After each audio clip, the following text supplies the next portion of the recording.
makes a big difference to have a number one wide receiver out there. Absolutely.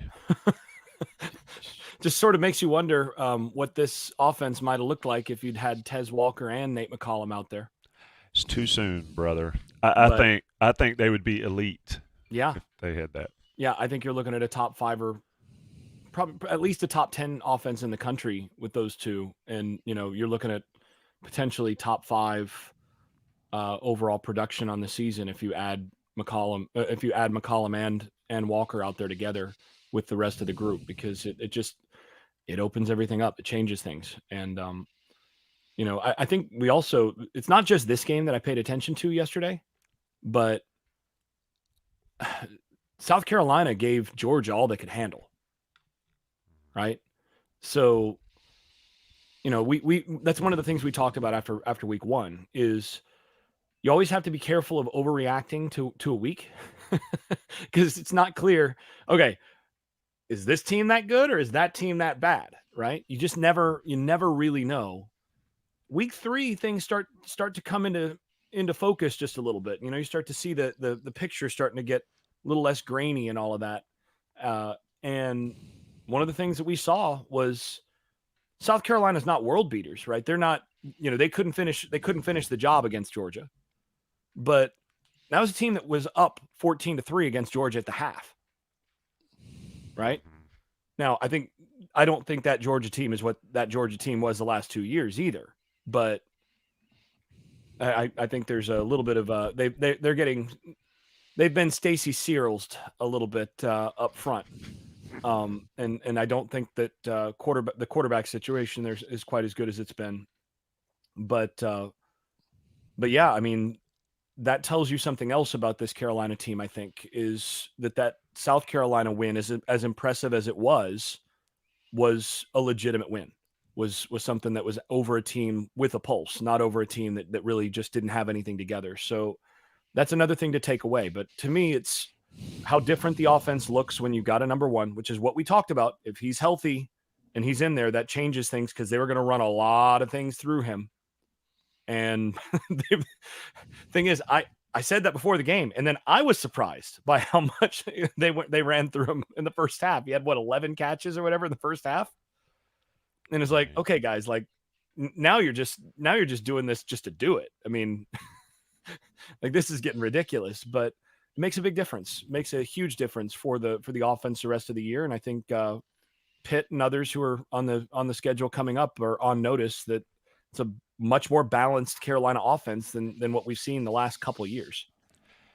Yeah, Nate McCollum, 21 targets out of 40 passes from Drake Maye, 15 catches, 165. Drake, of course, goes for 414. Buck, when you look at that, and I said it in the pregame, Joey asked me what I thought would be the key to the game and the player, and I thought it would be McCollum. I mean, he creates so much what we've talked about before, gravity, and sucks guys into him and allows other guys to get open. Just as far as that balance, North Carolina only 100 yards and some change rushing, but the balance that Nate McCollum brings to Drake Maye, giving Drake Maye an outlet, giving Drake Maye other options, just sort of speak to that aspect of the offense going forward. Jason's point about Pitt being on notice and other people being on notice, I think it's 100% accurate for Carolina.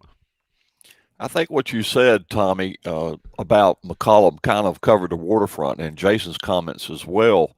But one thing I think, an additional element that McCollum helps with at UNC is that we knew this was going to be a very physical game against Minnesota.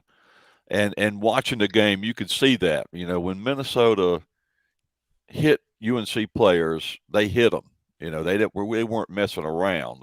They were a very physical defense and, solid tacklers, and they hit people. But McCollum, the hits they delivered on him, he just jumped up off the ground. He was good to go. He's got a lot of dog in him.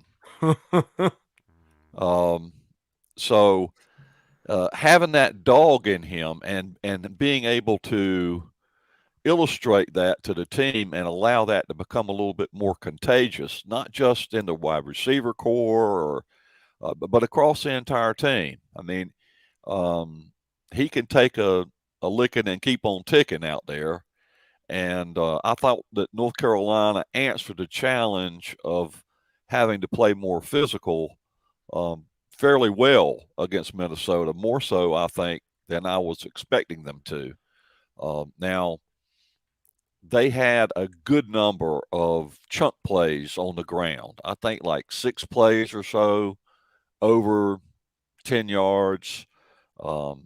So we weren't getting them on the ground as well as we probably need to.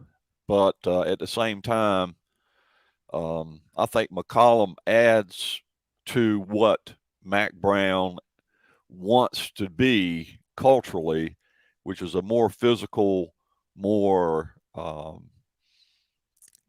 intense player on the field that responds to when another team is dishing it out, he dishes it right back. So I think that element is something that North Carolina's been missing for a lot of years, really.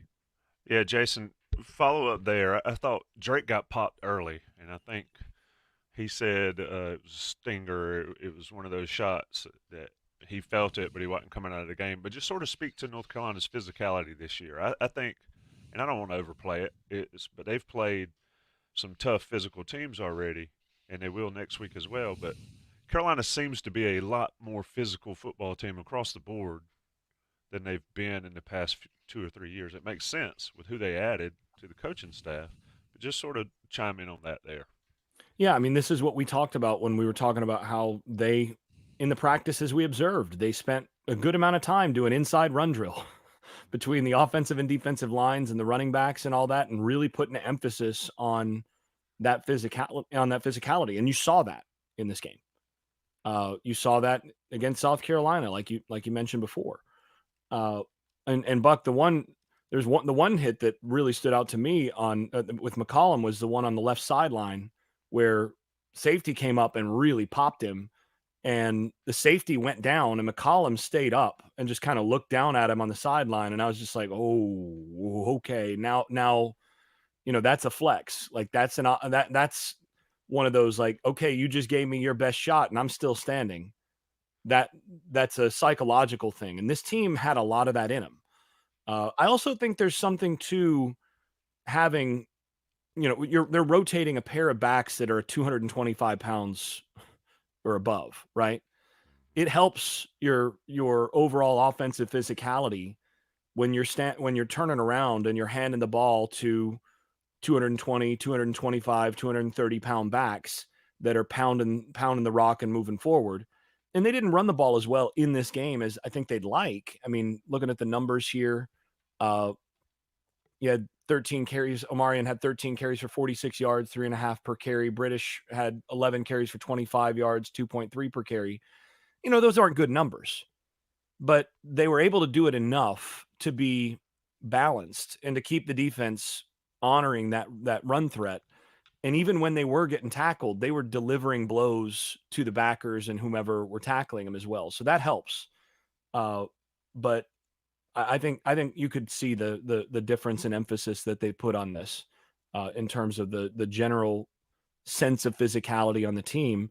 And what we talked about going all the way back to January was they needed to, this was about how you practice and what the offense in some sense, how you play offense in practice in spring and in camp and all of that. That helps set the tone for how physical you are as a total football team. And I do get the sense that the offensive side of the ball has initiated that, and the defensive side has responded well. And I think both sides of the ball are more physical than they've been in recent years.